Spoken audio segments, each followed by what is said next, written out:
प्रकृति हमेशा अपने दिमाग से चलती है। इस बार भी ठीक समय पर बसंत आ गया।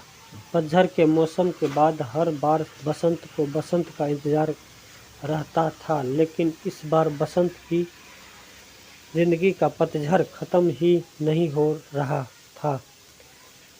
सुबह सुबह ही सास के ताने सुनने के बाद बसंत की दिन भी की शुरुआत होती है। आसपास के बगिया में फूल खिल चुके थे। पूरी बगिया आज फूलों से महक रही थी, लेकिन बसंत की जिंदगी की महक तो न जाने कहाँ गुम थी। बसंत का मन आज भी बेरंग और उदास था। बस बहुत हो गया।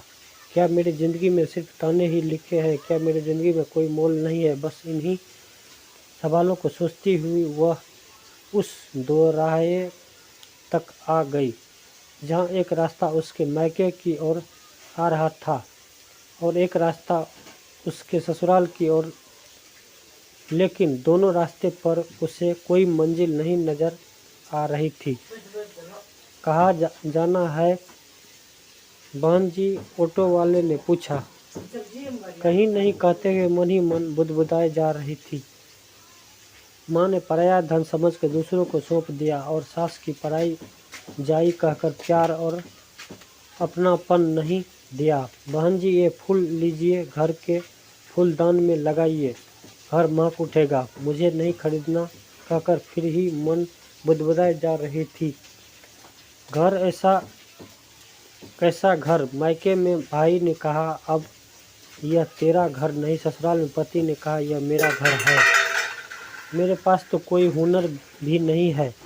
जब भी कुछ सीखना या करना चाहा तो माँ का जवाब होता, अपने घर ससुराल में करना, और आंसू माँ का ताना होता, मायके में क्या सीखा। लंबी सांस लेते हुए बसंत के बुदबुदाने का काम जारी था। इतना सब सोच समझ के बसंत की आंखें भर आई थी। भारी आंखें से वह फिर सोचने लगी, हम 7 जन्मों तक साथ रहने के लिए व्रत करते हैं और वह एक जन्म भी नहीं निभा पाते हैं। बस नहीं। वही सोचते सोचते वह वहाँ लगी एक बेंच पर बैठ गई। तभी सामने लगे एक फ्लेक्स पर उसकी नज़र पड़ी। दोनों पैर न होते हुए भी एवरेस्ट पर चढ़ाई करने वाली महिला गले में पड़े मेडल को चूमती हुई दिखाई दी।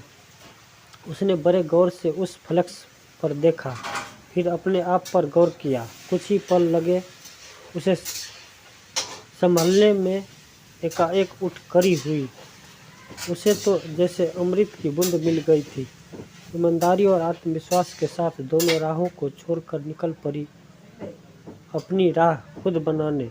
आज उसके जीवन में असली बसंत का आगमन हो चुका था। वीडियो पसंद आए तो चैनल को सब्सक्राइब करें।